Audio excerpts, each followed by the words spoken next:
Hello, Yinzers, Yinzettes. Welcome back to the Pucks and Nat podcast, where we're going to discuss all things Penguins hockey from the last week plus. We didn't have an episode for you last week since it was the holidays, but we're back at you this week on New Year's Eve, and we're going to talk some New Year's resolutions for the Penguins, a regular trending up, trending down, as well as what's happening with the Penguins prospects at the World Juniors. So stay tuned. We'll cover all that, much more in that. All right, guys, welcome back. I hope everybody had a great holiday, and the holidays aren't over yet. It's New Year's Eve, and we're coming to you today. Kelsey Surmat's Hockey News. Just in case you haven't listened to us before, you can find me on X at Kelsey_Surmats4. Blue Sky, same thing without the underscore. Threads with the underscore. You can read my stuff on the Hockey News Penguins website. And as usual, joined by my co-host, Hannah Kirkell, who is once again sitting outside at her parents' house. Yeah, in my infinite wisdom, this time I also forgot my soundboard, which is why you may or may not have that, really great intro sound. I'm actually just going to, find someone to slap for the Trending Down segment. I don't know. We're going to figure this out. But yeah, I'm Hannah Kirkell. You can find me on Twitter at H_Kirk6. Blue Sky, HKirk6, no underscore, Threads, Kirkell6, I think. It's been a few weeks. It's okay. It's been a minute. I don't know. I'm out of practice. And I contribute to the sporting news. You can find my stuff there in the NHL tab. Awesome. And Hannah's been putting out some good stuff, so check that out.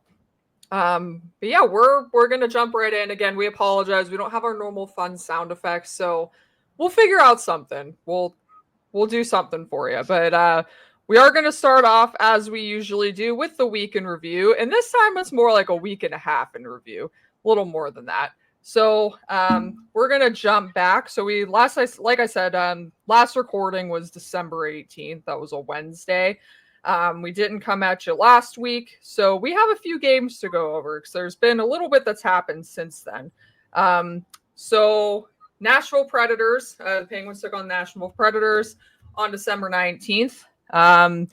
And you know what? It was interesting, but they got it done. They did get it done.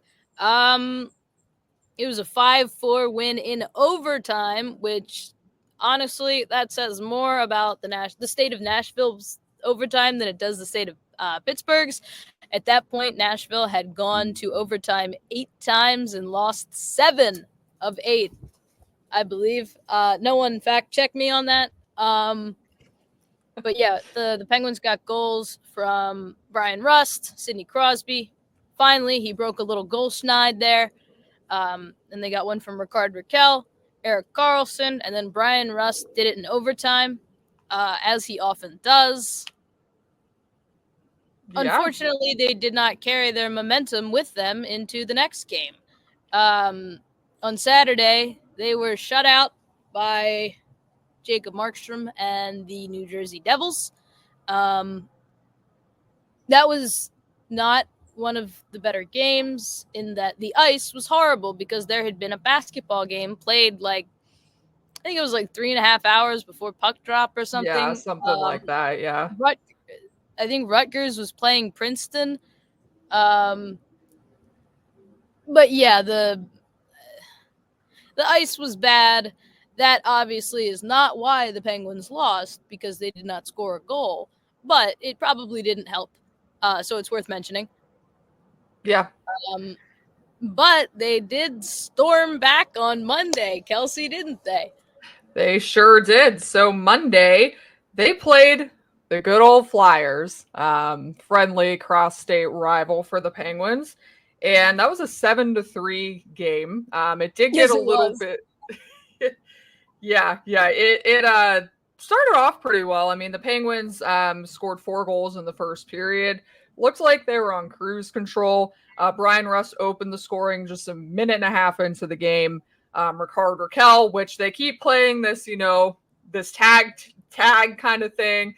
every time Russ scores a goal to kind of catch Raquel for that goal scoring lead for the team, Raquel just tends to score right after. He actually had a disallowed goal, and then just went back and scored right after. So this is true. Yes. So Russ scores, the Flyers get a goal after that. Raquel scores, and then Michael Bunting, Philip Tomasino added power play goals at the end of the period.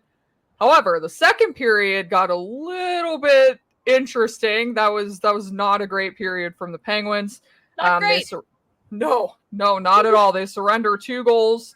Noah Cates, Sean Couturier. And then, things were looking to slide downhill. At that point, it's 4-3.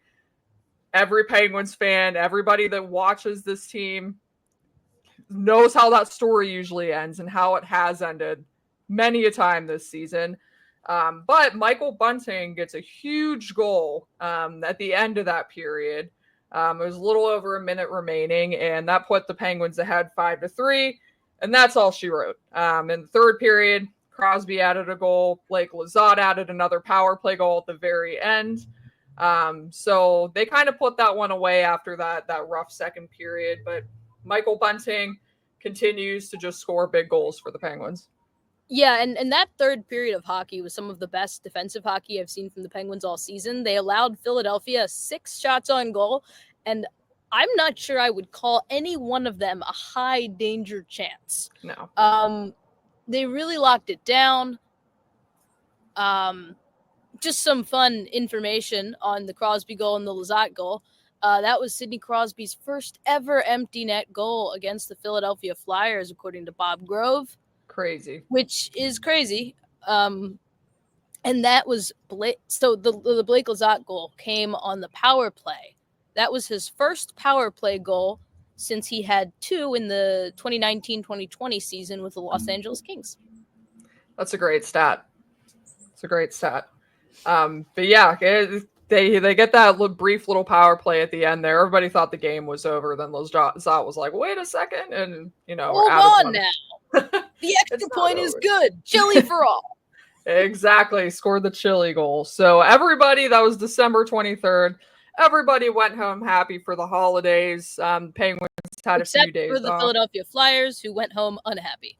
Yes, they went home very unhappy, and I'm sure Sidney Crosby went home very happy, as usual when the Penguins beat the Flyers. So with a goal and 3 assists, I'm sure he did. Yeah, and he also had that was his second 4-point game in like that 3-game span there, because he also had a 4-point game against Nashville Predators. Yep. So good stuff from Crosby. He's been unbelievable lately. And he is back officially to a point per game. He got that and then some in the Nashville game. He's back. He is. He's up to 40 points in 38 games. So as long as, and I mean, I guess we can kind of talk about his line a little bit now too, because there's really much happening against the Islanders with them. So, I mean, you talk about this line. After that Philadelphia game, this line was the most productive line in hockey over that 13-game stretch that the Penguins had been, winning in. And, I'm counting these, the last 2 Islanders games, which we'll get to in a second here.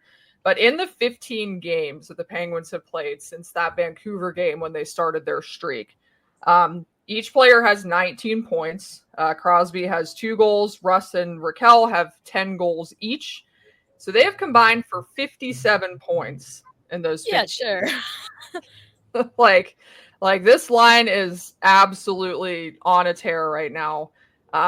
As you said, Crosby's all the way back. He's dialed in. He hasn't played better hockey since the end of last season for the Penguins, which, I mean, if you think about that in relative terms, that's not all that long. No. But I think some were a little worried there for a second, earlier on in the season when his metrics weren't outstanding, he wasn't getting the production, but you just knew he was going to turn a corner at some point. And, it helps. He did. And it helps to have, his line mates scoring 10 goals in the last 15 games each. So.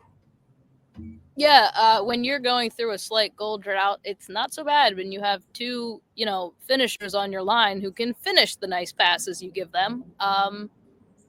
Because 2 goals, but 19 points, I mean. Yeah. Yeah. And did you have anything else on stats wise for that line? In the last 5 games, just, since it's been, those are the 5 games that have been played since our last podcast. Rickard Rakell has 3 goals and 4 assists, 7 points. Sidney Crosby, 2 goals, 7 assists, 9 points in 5 games. Father Time is asleep at the wheel. And then Brian Russ, 3, 3, and 6. Yeah.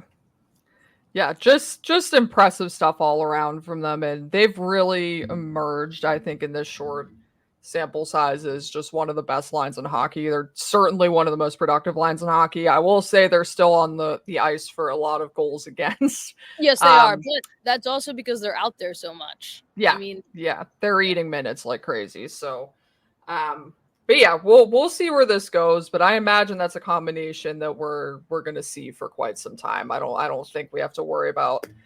You never know, but as long as that line stays together, I think it's going to be a productive one for the Penguins. And it helps that other lines, there was a little bit of a dry spell there, but it seems like the second line is starting to kind of pick back up the pace too. So yeah, Saturday against the Islanders. If you were expecting the Pittsburgh Penguins to come back from their holiday break rejuvenated, refreshed, and still brimming with the Christmas spirit of walloping the Flyers, you would be disappointed because they did not do that. It was a pretty uninspiring game. It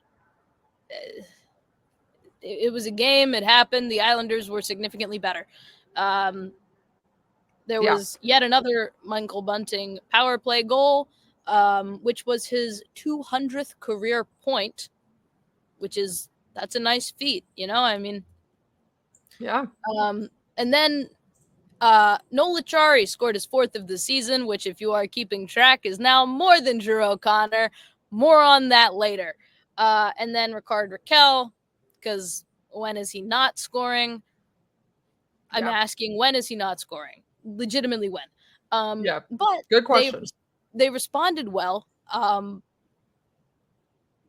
That the first 2 periods on Sunday against the Islanders at home, which, number one, can I just say that having to watch a Penguins Islanders game on back-to-back days should be considered cruel and unusual punishment, which violates my constitutional rights. I agree. Who can I call to talk about this? Gary, let's get Gary Bettman on the phone. Anyway, done with that little rant.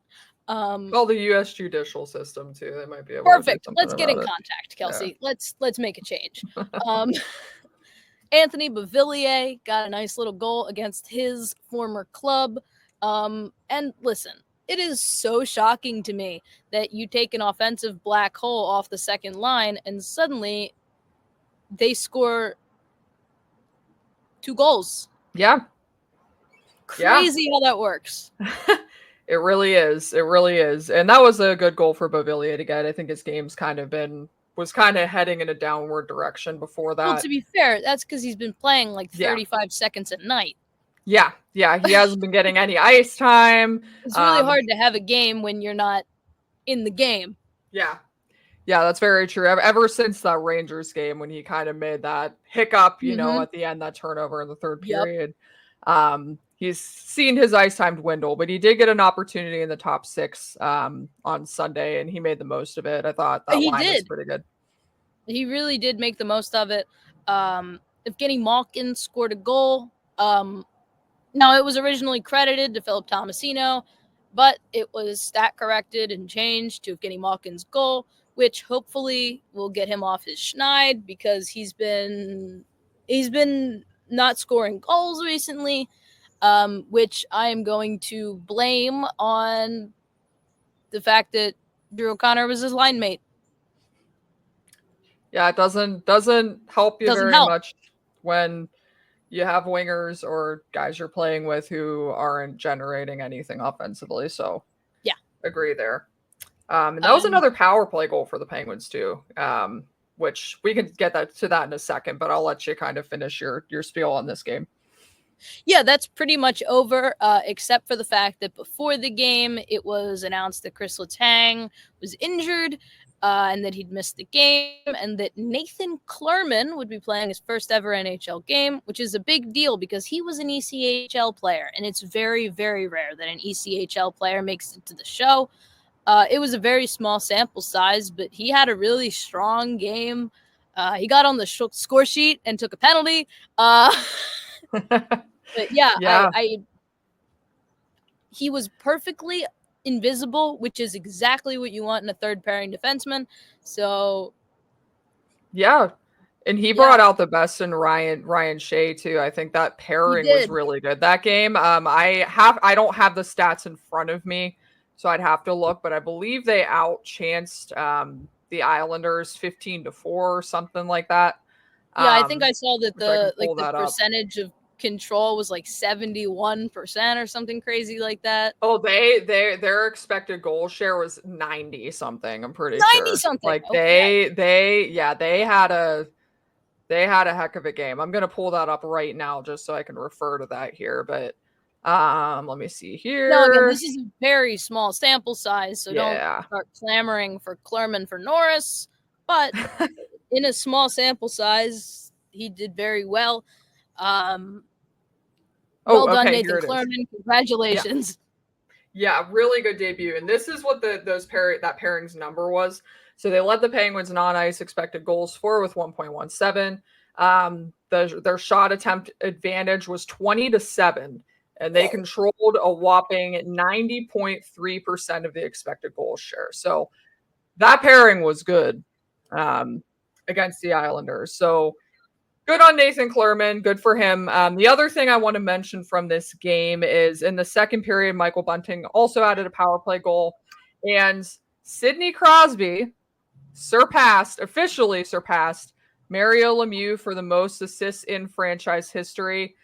He thought he had that goal or that milestone the night before, but his assist was taken away on Bunting's goal. So it was actually pretty great because I had a story ready and I was about to publish it. And it was like, all right, didn't happen. I had the whole thing written about Michael Bunting's goal. I literally had to change like 2 words in the original story that I had because it was still a Michael Bunting power play goal. Just add one goal to the season for Michael Bunting's total and call it a day. Yeah, basically. So yeah, really, really incredible achievement for Sid. Obviously, you know, there's going to be a lot more to come with him breaking franchise records in terms of offense and whatnot, but just a really incredible record for him to break. When you start talking about him breaking Lemieux records, you kind of have to take a second to remember that we're watching a living legend play hockey right now. So really incredible stuff from Sid. Congratulations. Anything you want to add? No, he's breathing rare air up there. You know, he just passed Mario Lemieux for the most assists in franchise history. He's challenging Wayne Gretzky's consecutive seasons with a point per game record. Appreciate this. This is crazy. Yeah. Hockey fans everywhere are getting to witness the twilight days of one of the greatest players' career. And the coolest part about it is that he's not going quietly into the night. He's still got Father Time in a chokehold. Now Father Time is fighting back, but he's still got the upper hand right now, which is pretty cool to see. It's just, I think it needs to be said just how high the expectations for him were when he was drafted, and the fact that he's more than surpassed that is ridiculous. Absolutely. I mean, he's He's met every expectation and then some. So and then some, and then quite a lot. Yeah, and there's still more to come. I mean, it's not like he's retiring today. There's still no, there's going to be so much more to come. And like I said, I'm sure when all is said and done, we're probably looking at Crosby being the all-time points leader for the Penguins, possibly the all-time goals leader. So it's remarkable just to see what he's done throughout his career. And I do want to add, just as one more thing through this week. Sorry, I just hit my microphone. Hope that wasn't too loud. No, it wasn't. I didn't even hear it. Okay, great. But anyway, just one more tidbit about this stretch. The Penguins' power play is now ranked 4th in the NHL at 25.9%. You think about where this unit was last season.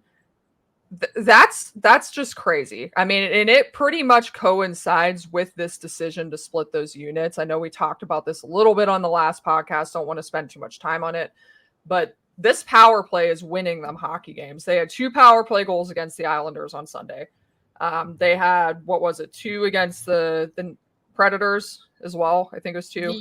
I believe so. Yeah. Yeah, 2. So, I mean, it's both units too. It's not just one unit. It's a lot of times it's Michael Bunting, but we're seeing production from everyone on that unit. Tomasino added one on the second unit the other day. So, that decision to split those power play units is looking like a masterful decision by David Quinn and Mike Sullivan. They've also improved in overtime this season. They're 6-5 overall in overtime and shootouts. I believe they're 6-3 and 3-on-3 overtime. So props to David Quinn. I mean, those are 2 areas that the Penguins had huge weaknesses in for the last couple seasons. David Quinn coaches both those units. They're both improved. The defense is still... Did you mention the 7th ranked penalty kill as well? I did not, but that's a credit to Mike Vellucci there too, as usual. But yeah, they're doing some great things on special teams. Yeah, I mean, it's not like the Penguins had a bad penalty kill last year. I think they were top 10. But the fact that they have, I mean, they're in the top 7 for both of their special teams units. Yeah. If you told me that last year, I would have laughed at you. The funniest part, honestly, about them having the 4th ranked power play is that the Edmonton Oilers have the 10th ranked power play. They're at 23.7%, same as the Colorado Avalanche, and the lowly Pittsburgh Penguins, 25.9%. Yeah. Yep. And you know what? They're not far off of 3rd either, because Tampa's right in front of 26.9. So they get a couple today. I mean, they're probably sitting in 3rd place. So just remarkable. It's crazy. And it really does show the difference. I mean, I know there's nothing to actually quantify this. Had they had this power play these last 2 seasons, they make the playoffs. I mean, they walk into the playoffs with this power play because that's how much of a difference the power play can make. It earns them points. It's winning them games right now. So, and most importantly, it's not losing them games. How many games last year did the Penguins lose momentum from their power play? And I'm not just talking about how many shorthanded goals they gave up. I'm just talking about, like, you could see it, like, they visibly deflated after a putrid power play where, you'd fight for the zone entry, you'd pass it twice, and then they'd clear, or you'd miss the shot, or you'd take a shot right into the goaltender's chest. And even when they're not scoring, it looks like they're really gaining momentum from the power play, which is what is supposed to happen. So it's nice to see an actual power play. One more thing about the week in review. Yesterday, Jesse Puljujarvi was placed on waivers. It was just announced that he cleared waivers, so he has been reassigned to the Wilkes-Barre Scranton Penguins. Yeah, I think this was... I don't want to say I didn't see it coming at some point. He hasn't played since December 7th. And that's been his only game, I believe, since November 24th. So he hasn't been playing very many games for the Penguins. No, he hasn't. I honestly expected a team to take a chance on him. I know every team has a player like him, but his high draft position, those players usually get picked up. I'm a little shocked that no one took a chance on him. But yeah, that's it. Yeah. You got to wonder to some extent if the state of the trade market kind of has something to do with that, because there's a lot of teams that are kind of dabbling in the trade market or potential deals and stuff. So it might be one of those things that there's some teams, any team that would have been interested in him and is kind of waiting out maybe the market turned off because they're looking at somebody, or yeah. I mean, you never know, but we'll get to this a little bit more later on, but the one thing I do want to put out there about Puljujarvi, which first of all, I mean, Marcus Pettersson has been practicing the last few days for the Penguins. Owen Pickering was back at practice for the Penguins as well this morning. They were both wearing regular jerseys at practice. It appeared Pickering was still out of the mix, but Pettersson was back with the defensive pairings. So you assume that that's probably going to be the move that they make. With Puljujarvi being optioned, they'll probably carry 8 defensemen, especially if Chris Letang isn't headed to injured reserve. Chris Letang did not skate this morning. But, the one thing I want to throw out there, and I think you might agree, Hannah. Go right ahead. Once again, just with the discourse about Puljujarvi, I understand. I'm not going to sit here and, disagree that Puljujarvi was a little bit screwed by the Penguins. I think there was a little bit more opportunity to get him in there in certain situations, maybe in certain games, especially with some of the players that were struggling, which we'll get to later. But the way that Puljujarvi would have been deployed on this team was in a 4th line role. He wasn't going to be playing in the positions that are conducive to his success. Puljujarvi isn't a penalty killer, and you can throw him on the penalty killer. He's not a good one. And listen, I just want to say this. I'm interrupting you so briefly. I have people in my Twitter mentions telling me that anyone can play on the penalty kill, and it doesn't take a specific set of skills. Not true. It's what? Yeah, it's all have what they're having. I mean, I don't think anyone. Yeah, let's just throw Alex Ovechkin out on the penalty kill, right? Like, since anyone can do it and it doesn't take a specific set of skills, just dress the best team and figure it out later. No, this isn't fantasy. This is a team. You're trying to build a team, top to bottom. Not the best players, the best fit for their role. And yes, Jesse Puljujarvi should have been in the lineup over Drew O'Connor, not over Noel Acciari, because Noel Acciari is not Jesse Puljujarvi. No, and he's not meant to be. I think this is one thing that is missed by a lot of people, especially with the type of system the Penguins play, how they choose to, divide their minutes, how they choose to deploy guys in certain situations. We have said this before on here, but we'll say it again. Guys like Noel Acciari, Matt Nieto, you could argue whether or not Matt Nieto should be in the lineup for maybe a Kevin Hayes. But I would put in Hayes over Nieto at this point. Yeah, I would as well. But point being, that 4th line that the Penguins deploy, and it has been like this since Sullivan has been coaching the Penguins, that 4th line is meant to take away tough minutes from 87, tough minutes from 71. They have D-zone starts. They kill penalties. If you deploy Puljujarvi in those kinds of situations, he's not going to be effective. So, if he's not being deployed in a top 9 role, which with the way the Penguins have been rolling recently, he wouldn't have been, and we just went over the fact that their penalty kill is 7th in the league. You don't want to mess with stuff that's working. If there was a bottom 10 penalty kill, what the hell? It's not like they're doing a ton anyway, but It's not. And listen, I've got people throwing advanced analytics at me saying, well, Matt Nieto is being totally hemmed in. That fourth line is useless. They're being hemmed in defensively at night in and night out. Brother, are you watching the games? That's literally the purpose of a fourth line. Yeah, and especially a fourth line on this team. You know, it's let's throw 37-year-old Sidney Crosby out for another 5 minutes a night because you want Jesse Puljujarvi in over someone who can defend. Yeah. I'm sorry. That's been on my chest. It's been eating away at me. I feel lighter. I can tell. Back to what you were saying. Yeah, weight's off your shoulders now, Hannah. Yeah, I feel free. Yeah, but I mean, I agree. And, you know, it's a shame because, like we said, and we'll get to this a little later, I think there were opportunities to put him into the lineup and give him a chance in a more offensive role. Mm-hmm. But, you know, at the juncture they're at, the Penguins are winning games. Their special teams are winning games for them.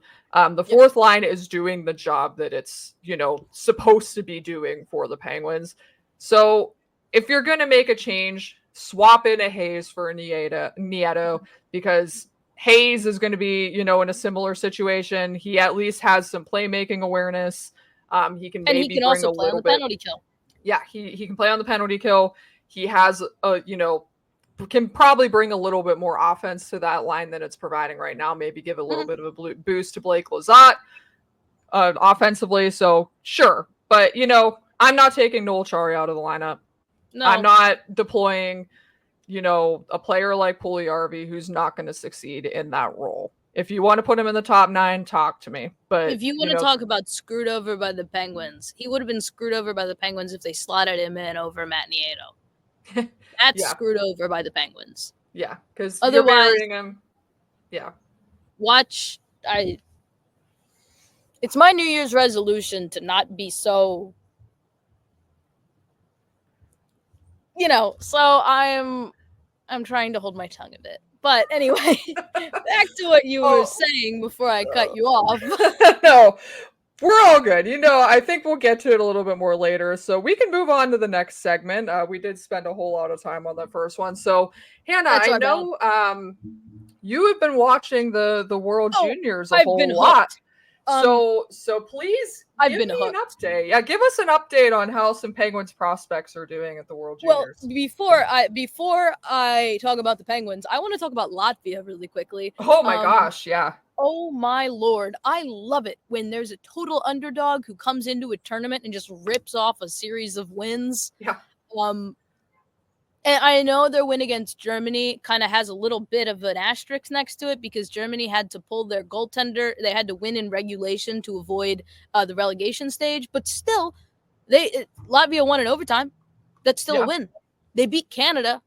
Their goaltender in that Canada game, I believe, saved 56 shots between regulation, overtime, and the shootout. Yeah. That's crazy. Yeah. Yeah, and if they beat Finland today, if they beat Finland, I'm going to learn the anthem. They've been so entertaining to watch just because of, this feels like the first round of March Madness where, the 16th seed, knocks off Duke or something. Yeah, anyway, so the Penguins prospects, Tanner Howe, he's not been doing a lot for Canada. I'll blame Canada for that because, they left some players off the roster that they should not have. They're not looking too great either. No. Just in general. He's played 3 games. He has 4 penalty minutes. He's a +1. He of course, was the Penguins' second-round pick in 2024. Now let's talk about the Finnish D-men. Kelly Kangas and email Pieniemi. I think I said it right. I've been listening to Pieniemi. Yeah. You got it close enough. Is it PA or is it Pi? I don't know. I've been listening to announcers say it over and over because I've been glued to the World Juniors. But I have a bad memory. So yeah, I honestly, sorry, there was a video that started playing and I was alarmed for a second because I didn't hear you, but I believe your pronunciation was pretty close. I can't pronounce it right even if I hear it. So it's not even all that hard to pronounce. It's just that I never remember how to say the first part. I know it ends in Ninyanyami. Yeah. Niniemi, but I don't know the first part. Anyway, so Kelly Congas, he's got an assist. He was the Penguins' 7th round pick in 2023. He was taking 233rd overall. I wrote that down just because I think it's cool when, players who are drafted very late are selected to play on their teams, on their country's team for World Juniors. I think that's awesome. Yeah. And then email Piniemi. He's been fantastic. Holy moly. If you watch him, he's electric out there. He is amazing offensively. He's not too lacking defensively. He's quarterbacking that top power play unit. He scored a goal. He's got an assist. And he looks electric. You watch him, he's got something about him. He's got the it factor. I thoroughly enjoy watching him. And he was, of course, taken in the 3rd round of 2023. Just to cut in for a second too, I'm excited about him as a prospect. And honestly, if you look at some of the Penguins prospects on the blue line, I mean, they have some legitimate talent coming through the system. That starts with Owen Pickering, obviously, who's already arrived. But you look at Harrison Brunick, you look at Pianiemi. I close enough. But anyway, and I mean, Congas. Pianiemi, not just in the it's not like he just showed up to World Juniors and he's popping off. He's got, I think, 34 points in 32 games. Mm-hmm. Yeah, 34 points with 32 games in his OHL team. 4 goals and 30 assists. That's crazy. He's a defenseman. That's wild. Yeah. And he is wearing the A for Team Finland, by the way. Correct. Yeah, just awesome cool stuff. Yeah. Anyway, that's a little segment on World Juniors. All right. Want to do trending up and trending down? Sure. Let's go trending up, trending down. So I think I'm going to say, Kelsey, who is trending up for you? My trending up player this week is Erik Karlsson. Woo! We're adding our own sound effects because I don't have my board. Woo! All right. We didn't sound like children, so a little bit of a difference. Yay! We'll work better on that next time. Yeah. Well, so sorry about the sound effects again, but no biggie. We're still here. It'll be entertaining. So yeah, Erik Karlsson. I think maybe aside from the player that Hannah's going to talk about later, Erik Karlsson has been one of the biggest reasons the Penguins have been, trending the way they are. And we've seen this written so many times by so many different people that the Penguins go as Chris Letang goes and as Erik Karlsson goes. That couldn't be more true, I think. When these guys are playing well, the team tends to be playing well. When they're not playing well, the team isn't playing well. It's just how things go. They're that important to this team. And Karlsson has 25 points, 38 games on the season. He only has 3 goals this season, so that's a little bit down from what we're used to seeing from him. But he is, minus at good times. Yeah, yeah. I mean, he's negative 1.3 in goals above expected right now, so he should be scoring a little bit more than he is. But still, I mean, despite the fact that he's not scoring goals, he's still producing at a very respectable points clip. He does have 13 points in these last 15 games during this nice stretch for the Penguins. As far as some metrics here, and these couple are according to Money Puck, he's tied for 4th in Corsi shot attempt share at 56% for the Penguins. And he's 7th in on-ice expected goals share, 54.7%. And then as far as just a couple ratings, courtesy of Hockey Stat Cards, he leads the Penguins in offense rating at plus 7.8. So, I mean, as usual, he's getting it done offensively for the Penguins. This is the stuff we saw in the analytics last season, for a good portion of last season anyway. But he's the driver of the bus on offense from the blue line for the Penguins. And also, he's getting it done on the power play on that second unit, that he's kind of driving the bus on that unit. And he's frequently deployed with the first line of Crosby, Malkin, and or Crosby, Rust, and Raquel, excuse me. And he's really helping out there as well. So as usual, we're seeing Erik Karlsson do Erik Karlsson things right now. And I think the best thing about his game, aside from those offensive stats, is that he's limiting mistakes. I mean, you're not seeing him make those just glaring blunders that we're so accustomed to seeing from him. They're still present in his game, but I don't think they're getting burned for them as much. And he's also back checking well. He's been playing relatively well in a pairing with Grzelcyk too, which is a pretty big thing for Grzelcyk, especially because, things were trending down for Matt Grzelcyk for basically the entire year. And then through this last stretch, they're both really giving the Penguins a boost offensively. They're limiting mistakes defensively. And then Karlsson actually in the Islanders game on Sunday. So Chris Letang, as Hannah mentioned, didn't play. He got some penalty kill time. And, this should be taken with a grain of salt since the Islanders have an atrocious power play. Yeah, atrocious power play. It's like Penguins last year level of bad. Yeah, maybe but worse. Still. Yeah, it's putrid. But anyway, he led the Penguins in ice time on the penalty kill on Sunday. He had 5 blocked shots in the game. I mean, he led the team with blocked shots too. Yeah, he didn't look that bad on the penalty kill. He didn't kill. look out of place. Again, against the Islanders, grain of salt. But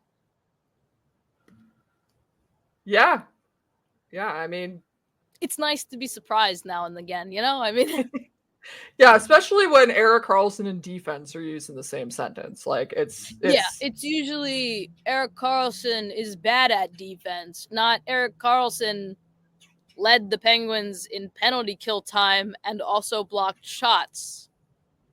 That's a sentence I have never heard before. Yep, and I haven't heard never it dream up. So yeah, I mean, the Penguins game has been trending up since Karlsson's game has been trending up. Marcus Pettersson's back in the fold. I still would like to see that Pettersson-Karlsson pairing. I mean, they're still leading Penguins defensive pairings this season and expected goal share of 58.9%. Yeah. So you'd like to see that, but I mean, at the same time, you don't want to split up something that is getting the best out of Matt Grzelcyk either. And, Erik Karlsson looks just like he did with Pettersson. So we'll see where that goes. Yeah. Personally, so Eric, go ahead.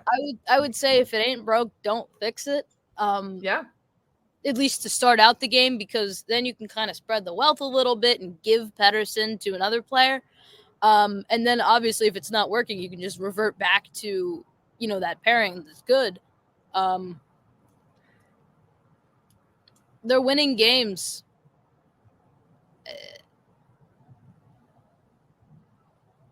I know it's crazy to say, but Grzelcyk Karlsson has not been bad. No, not at all. And you know what? I think there's another angle to consider too here, just real quick, and then we can get to yours. Matt Grzelcyk is a pending unrestricted free agent. Yeah. He's playing his best offensive hockey of his career. I mean, he is set to obliterate his career high offensive numbers. I mean, this guy is producing for the Penguins. You keep him with Karlsson on that pairing, he's going to continue to produce. He's going to continue to produce on the power play. That he's all of a sudden kind of looking like a nice shiny toy for a team that needs a power play quarterback, that needs a little bit of an offensive jolt on their blue line at the deadline. So I'm all for putting him in those situations to keep succeeding. You keep him with Karlsson, that's high risk, high reward territory. If he keeps this up, I mean, who knows? Some GM might get suckered into paying a second for him at the deadline. I'd say a third isn't out of question at all. I think that's almost a given at this point. Yeah. Yeah, I mean, not so bad. No, not at all. And all credit to him for really coming around with his offensive game this season because he's really unlocked something, especially on that power play. Yeah, Erik Karlsson's trending up. Hannah, who do you have that is trending up? I think the two pretty much hands down trending up players of the week are, like you did, Erik Karlsson and Michael Bunting. Yay! I'll never forget my soundboard again. So Michael Bunting, in his last 3 games, I'm just doing that because I got the stats before I remembered that we haven't filmed since after the LA Kings game. So in his last 3 games, he's got 4 goals and 1 assist. 3 of those goals come on the power play. The Penguins had the 7th power play a couple days ago. Now they have the 4th. Yeah. 3 power play goals in 3 games. And it's not like all 3 were in one game. It's 1, 1, and 1. Like, it's 1 in each game. That is crucial to this team. I mean, a player like Michael Bunting on the power play. I almost said penalty kill. Good Lord, it's cold out here. Anyway, That's all good. A player like Michael Bunting on the power play is so important because he's scrappy. He goes to the net. He has good hands. He's smart. I mean, he knows where he's supposed to be. This is why the power play has been good. It is the play of Michael Bunting. Obviously, not just that. There's more. Sidney Crosby's been good. Matt Grzelcyk's been good. Offensive juggernaut, Matt Grzelcyk. Actually this year. But anyway. So yeah. His shooting percentage is 14.5%. That's pretty good. And like I said, he did record his 200th career point against the Islanders. Like Kelsey said, he helped Sidney Crosby officially this time, like for real this time, not, getting it changed, past Mario Lemieux, waiting for that truck to pass for the most assists in franchise history. Michael Bunting is trending up. That's all I got to say about that. Yeah, he is. And I just want to add a couple other little stats there too that I just have in front of me by happenstance. So he only had 1 point in his first 12 games. He was a healthy scratch at one point. And since then, he has 20 points in 25 games. And in the last 15 games, he has 14 points, 7 goals, and he has 5 power play goals and 7 power play points in the last 15 games. So suffice to say, he's been absolutely critical for the Penguins lately. And especially during this winning stretch. But I think absolutely.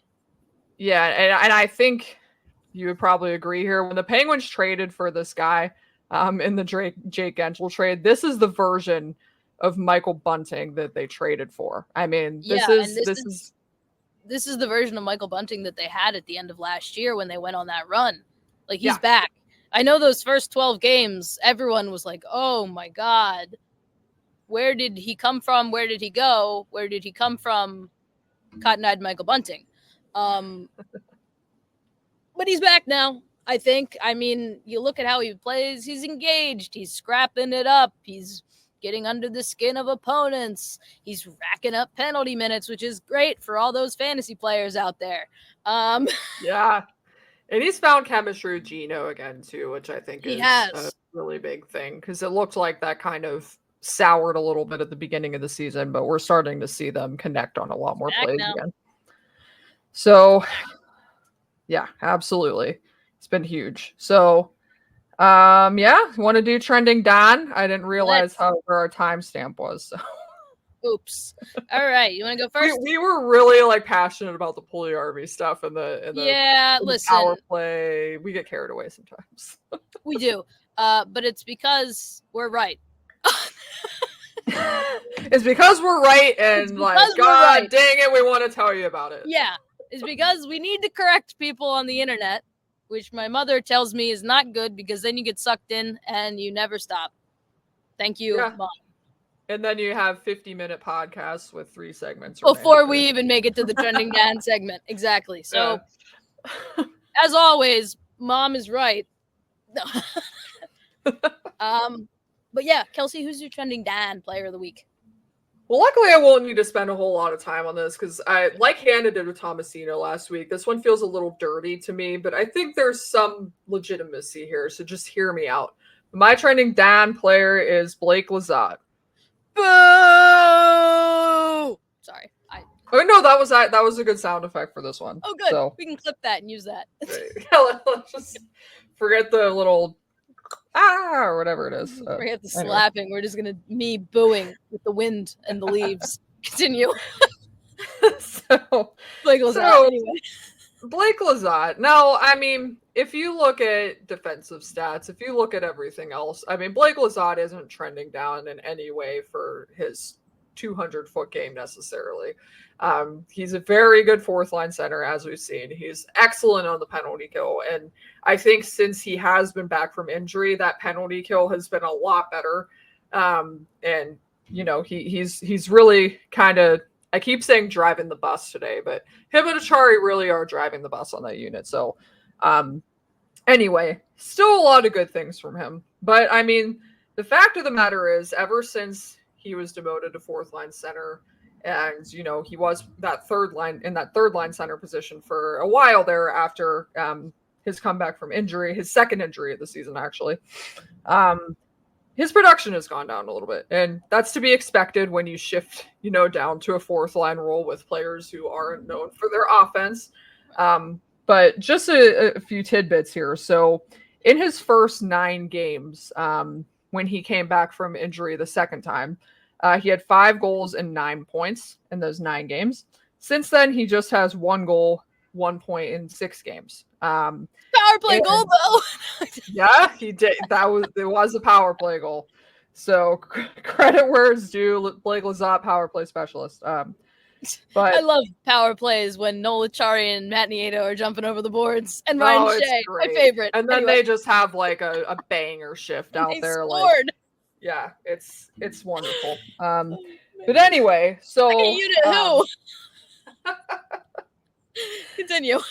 So you're good. So basically just a couple advanced stats here. Now, I do want to say that these, you know, in those first 9 games in that early sample, these numbers were a lot higher. So these have dropped pretty significantly. He's now down to 45.1 on ice expected goal share. That's 17th on the Penguins. His 44% shot attempt share. Corsi is 44%, which I wrote 44% again, but I believe that's 19th on the team. So 44% team. Yeah, I put 44% on the team. My mind isn't all the way here today, folks. But anyway, so I guess my argument here is the only reason he's trending down is because the Penguins have put him in a position to trend down in the lineup. This isn't actually his game trending in a downward direction. I don't think, you know, the pace that he was scoring out wasn't entirely sustainable before. Right. I mean, what do you mean? I mean, he's not. That Rocket Richard is still in his future. It's still there. He's just got to go on a tear. He's no longer on a 30-goal pace for the Penguins. So, you know, but I do think there's something to be said about. I think this is an example of a guy. They had something that was working. They decided to change it, and it's not necessarily that it's not working. Like, he's doing fine where he is, but I think the Penguins are a better team when their third line is doing the things that it was doing when Blake Lizotte was the third line center. You had that Bunting, Lizotte, Beauvillier line, that BLT line, Killer Bees, whatever it was. God, that stretch of 2 games was unbelievable. Okay. But it was forever in our hearts. Yeah, RIP. But You had to move Bunting up in the lineup at some point. I mean, he needed to be rewarded for good play, so that's fine. But, if I'm Mike Sullivan, Blake Lizotte was showing that there is more to his game than, the role that he's playing at this current moment. I mean, if anything, he showed that he's perfectly capable of being that good two-way third line center that has offensive upside, that has a very good defensive conscience. The Penguins have been missing that for a long time. And it's not that Cody Glass is doing a bad job, but, I think in an ideal world, you have a line of maybe, say, Cody Glass, Blake Lizotte, Anthony Beauvillier, something along those lines, just to give that third line some speed, give it some energy. There's some offensive upside with all those guys.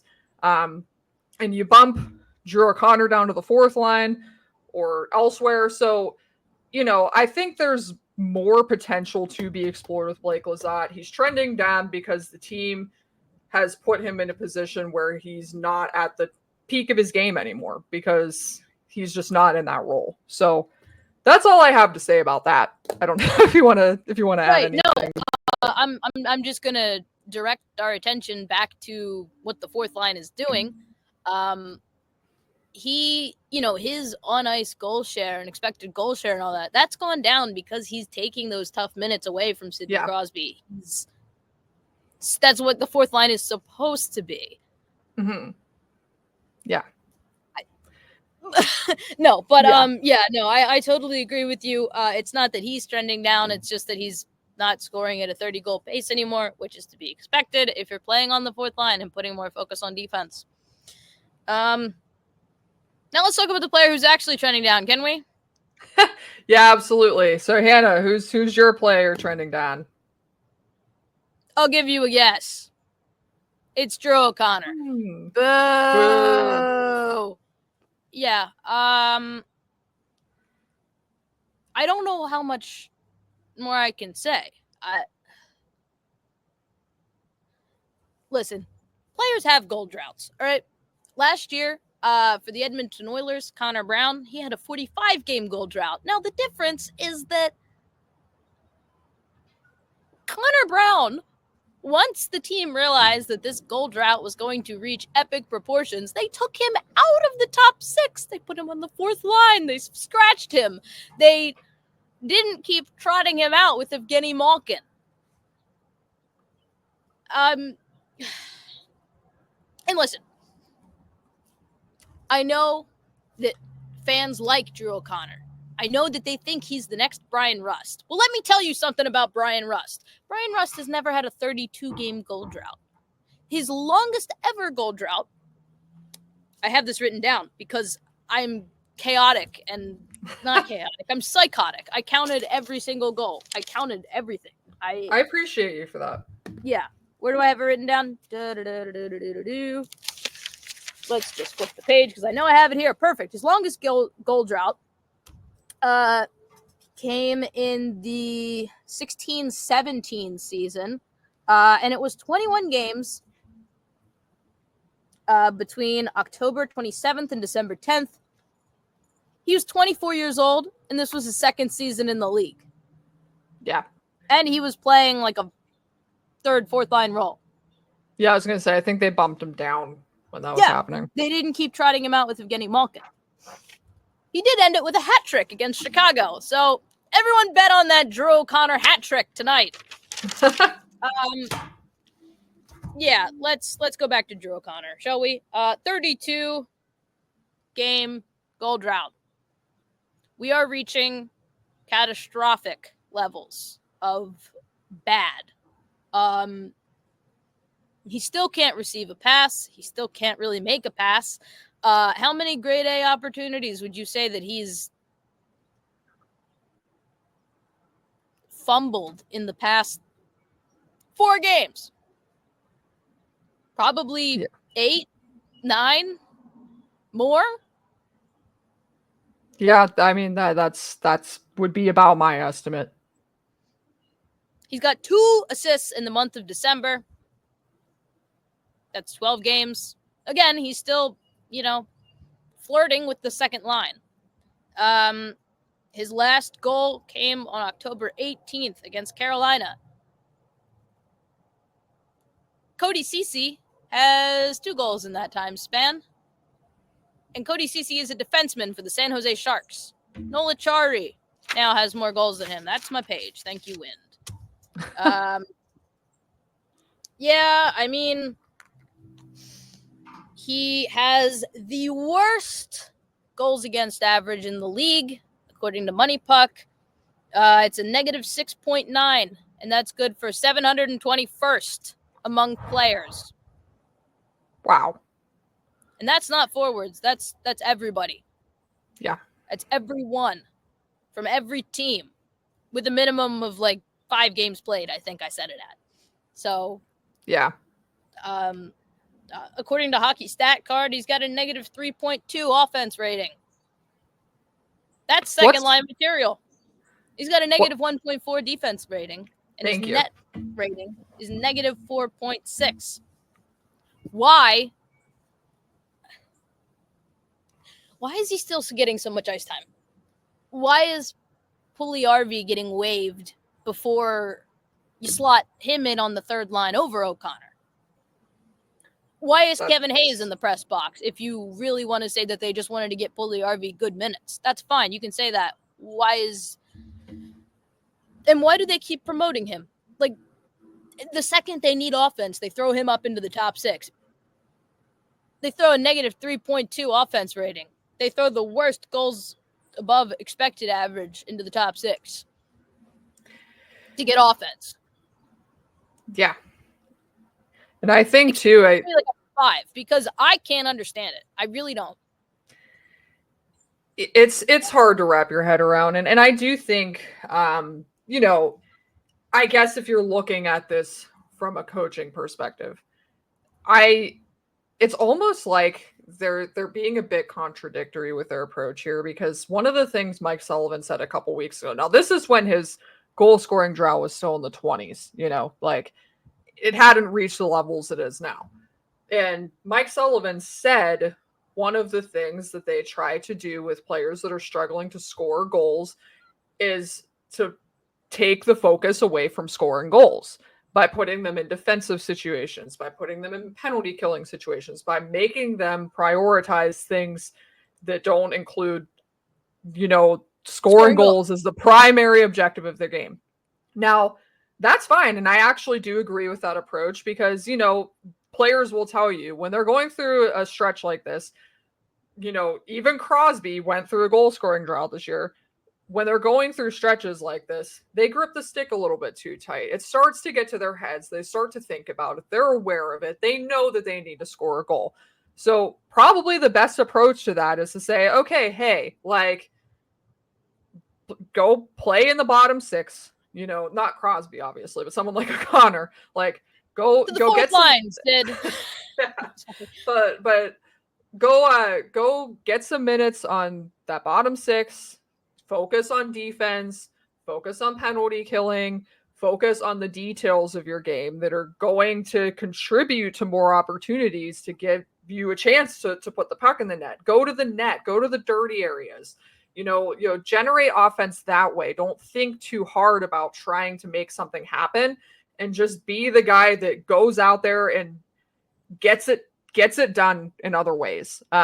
Be that third guy on your line that's driving the net, that's creating havoc. And maybe you'll get that, you know, shot that from Matt Grzelcyk from the point that hits your belly and goes in the net. Like, you never know. So those are the kinds of things that Drew O'Connor should be doing. Now, if you're putting him in a top 6 role, you're kind of putting the pressure on him to score goals, which is the exact opposite of what they kind of said they wanted to do. So I guess I've kind of arrived at a place, if he's not going to be in the press box, which it doesn't seem like it's going in that direction, at least not yet. Pigs will fly, hell will freeze over. Yeah. I will like the Edmonton Oilers before that happens. Yeah, that'll be a crazy day. But you know, if you're not going to be putting him in the press box, I appreciate that they put Beauvillier back in that top 6 role against the Islanders on Sunday because it's somewhere that he's thrived this season. He's been a good top 6 player. That second line looked good on Sunday with Beauvillier on it, and Beauvillier brings similar elements to his game that O'Connor does with his speed and his forechecking. He doesn't have the size that O'Connor does, but pretty much everything else, he does that better than Drew O'Connor does right now. Don't put O'Connor on the third line. Don't put him on the third line with Glass, with, I forget who else was down there, Tomasino. Stick him on the fourth line, make him the fourth line center. They still want Achari to play wing. I think that's the preferred thing. So give Drew O'Connor that 4C position. Have him play with Achari and Nieto or Achari and Hayes, whoever that's going to be. Give Lizotte back that third line center role and let Drew O'Connor focus on defense and focus on, those other aspects of the game that they want him to on do. Defense. Because he's got a negative 1.4 defense rating. Yeah. And that the other areas of his game aren't there this season either. So, I mean, nothing is there this season. So put him on the fourth line. And if that doesn't work, he should be eating hot dogs. I think that right now. I don't even think fourth line. I think anyway. Yeah. I think it's cold, and we should get to our next segment. yeah, for sure. We're at an hour and 5 minutes. We're very bad, sorry. guys. Our New Year's resolution is that we're gonna be better. Yeah, we're gonna make these shorter. But anyway, so I'll let you start this last segment here. No, so we said this. It's New Year's Eve. Everybody's got New Year's resolutions. Most of us don't end up sticking to them after about a week. But, what's a New Year's resolution that the Penguins should make this season or someone on the Penguins? Whoa. Well, New Year's resolution for a Penguin. I think that Cody Glass should resolve to go out and find a sacred cow and sacrifice it to the hockey gods, because that poor guy is playing good hockey. And he's even shooting now. He's just not scoring. Yeah. Just one goal all season. And it's not completely his fault. So he should resolve to go out and pray to the hockey gods and just get off that schneid, because not completely his fault. Poor guy. Anyway. Oh, it's okay. I think the process is there for him. It's not like a Drew O'Connor situation. Yeah, it's not where he's just out there as an offensive black hole, not doing anything defensively. He's sound defensively. He's been great with playmaking. His forechecking has been good. He's had some good looks, and he's just been absolutely robbed. Yeah, just snake bitten. And even he has scored more recently than Drew O'Connor. Facts. Anyway. Right, you got anything else, or? Oh, let's think. Who else? Erik Karlsson should resolve to keep his routine exactly as it has been for the last 15 games, because he's been exceptional. Same thing with that top line, honestly. This team is famously pretty superstitious, so just keep those game day routines. They're clearly working. Mike Sullivan should resolve to scratch Drew O'Connor. I love these are all great. Maybe Erik Karlsson needs more ketchup on his spaghetti. Oh my god, don't remind me of whatever that abomination. It kept getting worse. At first it sounded good. I was like, ooh. I think he said he put hot sauce on it and and red sauce, and make a little spicy red sauce, put some stuff on it, and then he broke out ranch and ketchup and onions, raw onions. It was crazy work there. But that is devious. Anyway, other resolutions. Let's think. I'm sure I can come up with one more. Poor Evgeny Malkin. He should shoot more. He hasn't been getting a ton of shots on goal, which is probably why he's not scoring. So take the shot. Yeah. Anyway, your turn. I think that's all I got today. Yeah, I just have a couple. So, I Drew O'Connor is just to score a goal. Like, just score a goal, man. I'm sure he's resolving to do that. It's just not working. Well, he needs to resolve harder. He needs to resolve better. So, score a goal, man. I think too for Mike Sullivan and just the organization in general. I'll get to another organizational one in a second for Kyle Dubas, but I think a resolution for the Penguins this season should be, and this is going to relate to my other one, to make sure you get some of these young guys that are absolutely tearing apart the world in Wilkes-Barre, Scranton, on this roster at some point, even if it's just for a couple games, just for a brief look, just to see what you got with them. Get them up here. What'd you say? Are you talking about Denver Pioneers legend Tristan Brose? Maybe I am. Yeah. Possibly. Natty champ. Definitely. But yeah, so related to that, I mean, I just have one for Kyle Dubas here, and this is kind of, again, connected to that, but just stick to the plan. I mean, New Year's resolution, stick to the plan. Obviously, what the Penguins have been doing recently looks kind of surprisingly sustainable. I think I wouldn't say that they're quite as good as they've been recently, but they're certainly not as bad as they were at the beginning of the season. Not a high bar. No, but I their process looks different. They look like they're playing more committed to structure. They're just playing better 200-foot hockey, which is good to see from this team. And if they keep trending in the right direction, if their power play continues to light the world on fire, if they're in a playoff spot come the trade deadline, to me, not that it doesn't matter, but stick to the plan. Don't go after anything big. Don't, unless it's some for a player that is young, that will be in Pittsburgh for years, that you don't have to sacrifice the entire farm for, sure. But, trade off free agent or pending UFA contracts. Matt Grzelcyk's having a great comeback to this season. He's still got to be dealt at the deadline if this keeps up. You still got to get something. Don't extend him. Sell high. Marcus Pettersson still got to go. Drew O'Connor's got to go if you can get a taker. If you can get future considerations for him, awesome. I love future considerations. That's my favorite player ever. Yes. But you stick to this plan. I mean, I think if you look at this roster with the pending unrestricted free agents, even in this small stretch that Pettersson has been missing, that Pickering has been missing, I think there's enough to fill some of those holes, at least to keep the ship afloat if they are in contention. So, Pickering has blown everybody out of the water so far.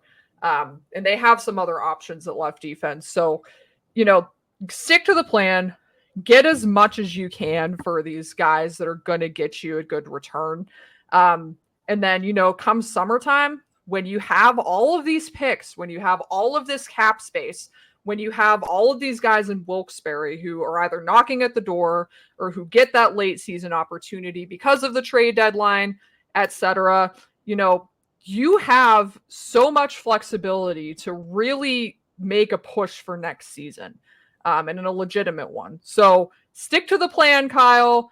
Don't do anything too crazy, and just do anything silly.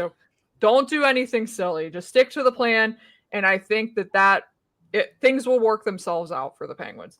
If they make the playoffs, great, better than expected, but you don't want to do anything that's going to mess up your plan for next season. So that's what I got. Fully agree with that one. Yeah. What's your New Year's resolution? Kelsey, do you have one? Oh, God. I have never been a huge resolutions person because I'm not either because I always break them. Me too. I think if there's one that I can think of off the top of my head, I mean, other than like exercising more because I got to do that. And eat less Christmas cookies. But, That's not happening for me. Maybe you. It hasn't been going well. I'm indulging in these couple weeks, but Who hasn't been? Yeah. But I think for me, just a better, work-life balance, making sure that I'm making time for myself to take care of my mental health would be a huge plus for me. I think this past year has just been a whirlwind. A lot has happened, a lot has changed for me. So I'm kind of just looking to level everything out and have more of a stress-free year. So reduce stress probably and Sure. simple terms for me is my resolution. What about you? I want to be less of a jagoff. I'm gonna be less mean to the Edmonton Oilers. No, I'm not.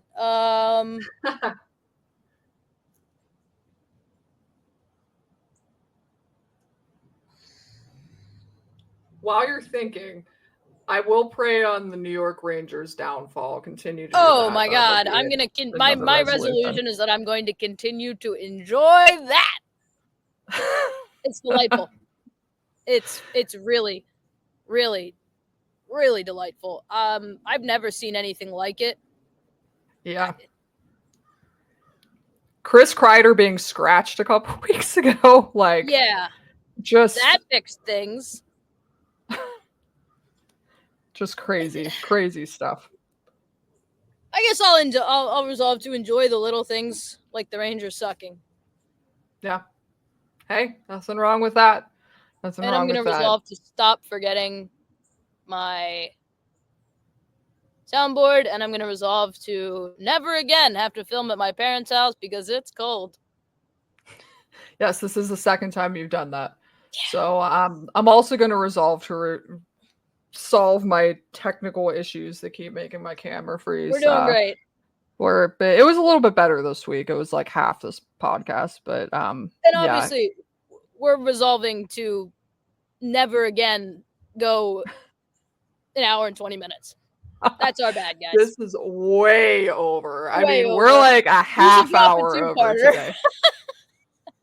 Oh man. Release one today and release one on New Year's Day. Yeah. Anyway. It's a double New Year's one.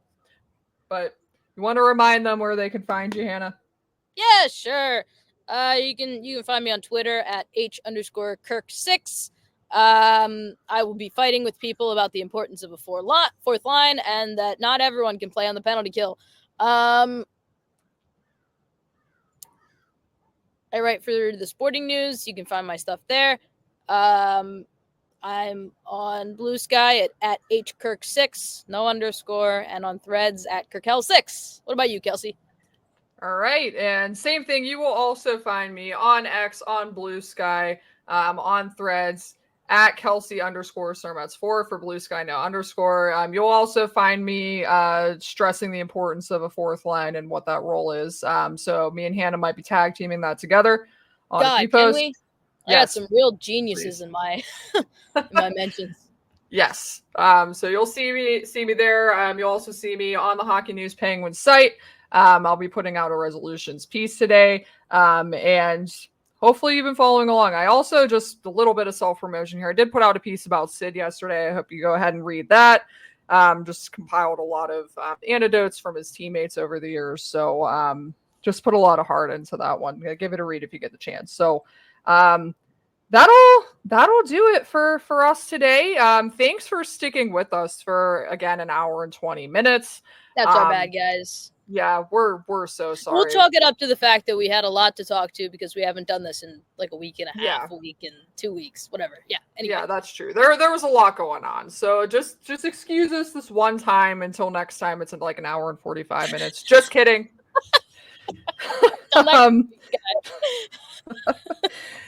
But yeah, just in all seriousness, guys, stay safe. Be responsible out there for the holiday. Enjoy yourself, whatever you do. Your family, your friends. If you're going out, if you're staying at home like I am, and sitting in your PJs and drinking champagne at home, Woo! Great for you. That's my ideal New Year's. So hey, keeps me off the roads. It does. So yeah, guys, don't drink and drive. Be safe. Enjoy your New Year's. Call an Uber. Call a Lyft. Yes. Call a friend. Absolutely. And while you're at it, catch the Penguins in Detroit tonight at 8, wherever you're going, and hopefully they'll bring home a win. So we will see you next Wednesday. We won't have one this coming Wednesday on New Year's Day. So we'll be here back with you the following Wednesday. But from us, that's all we got. So have a good time. Happy New Year, Yinzers and Yinzettes, and stay out of trouble in that.